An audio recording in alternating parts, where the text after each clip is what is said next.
Welcome dear students, we have already started our chapter 2, that is exploring puzzles, and in this chapter we have already covered activity 1 to activity 8, and today our session is for the activity 9. As you all know, my name is Andani Mittal and let's start our session. Today I have a task for you that just now I am giving you one question and you have to find that answer in the activity 9, and after completion of this video you have to answer me that in the comment box. Okay, so that answer carries 5 marks. So the question is, what is the name of manuscript? इस activity में एक manuscript का name दिया है, वो name आपको मुझे comment box में कमेंट करके देना है. ओके, जिसने भी करेक्ट आंसर दिया उसे 5 मार्क्स मिलेंगे. Okay, so for finding the name of this manuscript we have to go through the activity 9. Okay, so let's start our session. 5 things we still don't know. So this activity is about the things that we don't know. You may think that teachers, scientists and doctors must know everything important that there is to know, but this is not true. The job of many teachers, scientists and doctors is to do research to learn more and more about the world. There are still many puzzles left to solve and we need people to work on some of this question.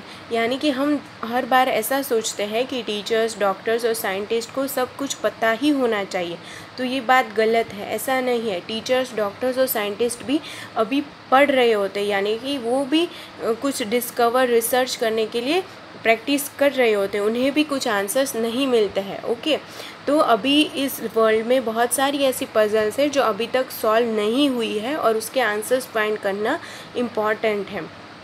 Some puzzles are very important to solve, like how we can make enough clean water for all the people in the world to have healthy lifestyle.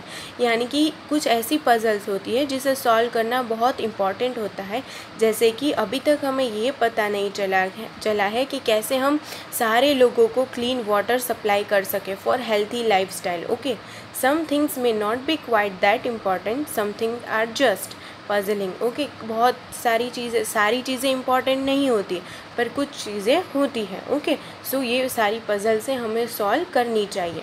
So here are the some things we still don't know. तो यहाँ पे ये कुछ चीज़ें दी गई है जो हमें अभी तक पता नहीं है. Doctors and scientists are constantly working to solve medical problems so that people can live longer, healthier lives, but some mysteries aren't about deadly diseases.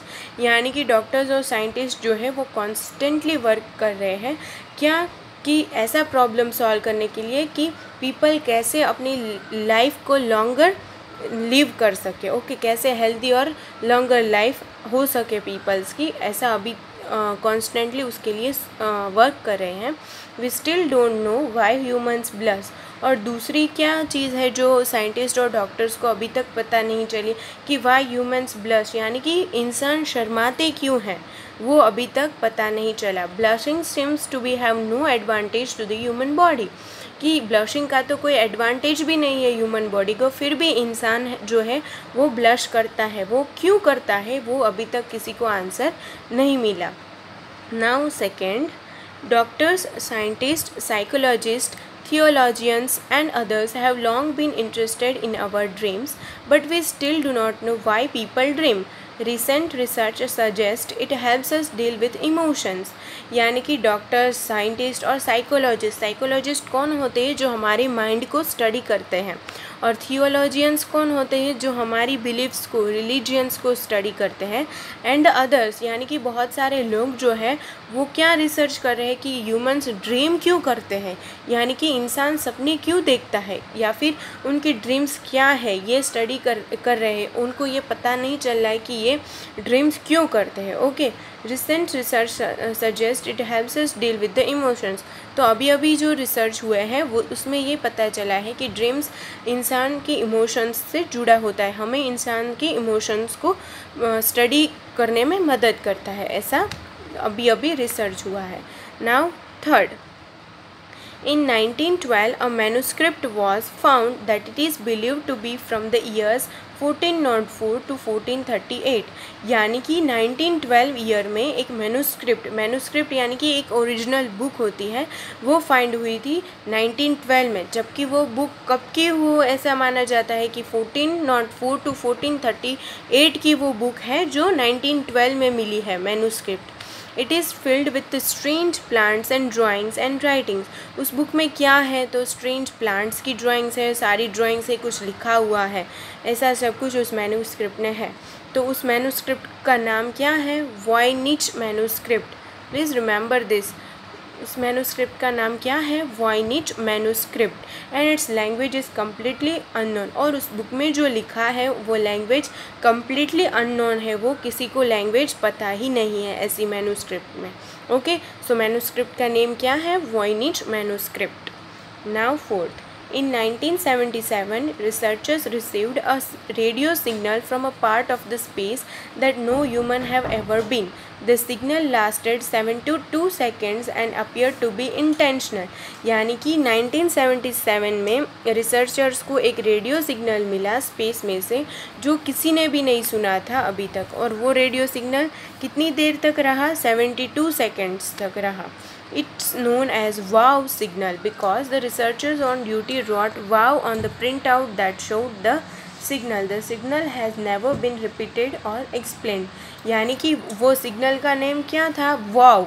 वाव क्यों, बिकॉज जब वो रिसर्चर्स ड्यूटी पे था तो ये सिग्नल आया तो वो वहीं पे बोल पड़ा वाव, इसलिए इस सिग्नल का नाम वाव बन गया। Okay, now let's see. और अभी तक वो सिग्नल कभी भी रिपीट नहीं हुआ है और इस सिग्नल के बारे में अभी तक कोई एक्सप्लेन नहीं कर पाया है। Now fifth, we still don't know very much about the deepest part of the ocean. यानी कि अब लास्ट चीज़ क्या है कि अभी तक किसी भी साइंटिस्ट को या किसी भी इंसान को ये नहीं पता चला है कि ओशन की डीपनेस क्या है, ओशन का डीपेस्ट पार्ट कौन सा है। The first dive to deepest point, यानी कि पहला डाइव जो था जो बहुत अंदर तक गया था वो कितना था, 7 माइल्स बिलो द सरफेस से 7 माइल्स नीचे तक का था। Was only made last year, जो लास्ट ईयर ही रिकॉर्ड हुआ था। Oceanographers estimate that for every species of the animal we know about in the ocean, there may be 3 or 4 that we don't know about. Oceanographers यानी कि क्या, जो ocean की अंदर की लाइफ को स्टडी करते हैं, ओशन को स्टडी करते हैं, उसे ओशनोग्राफर्स बोलते हैं। वो लोग क्या बोलते हैं कि ओशन के अंदर जो एनिमल्स या स्पीसीज रहते हैं वो सारे हमको पता है, सिर्फ 3-4 को छोड़कर, यानी कि 3-4 एनिमल्स के बारे में उन्हें अभी तक कुछ मालूम नहीं हुआ है। So this was our activity 9. So you go through the activity and answer my question and revise this activity once. So this was all for today. Thank you.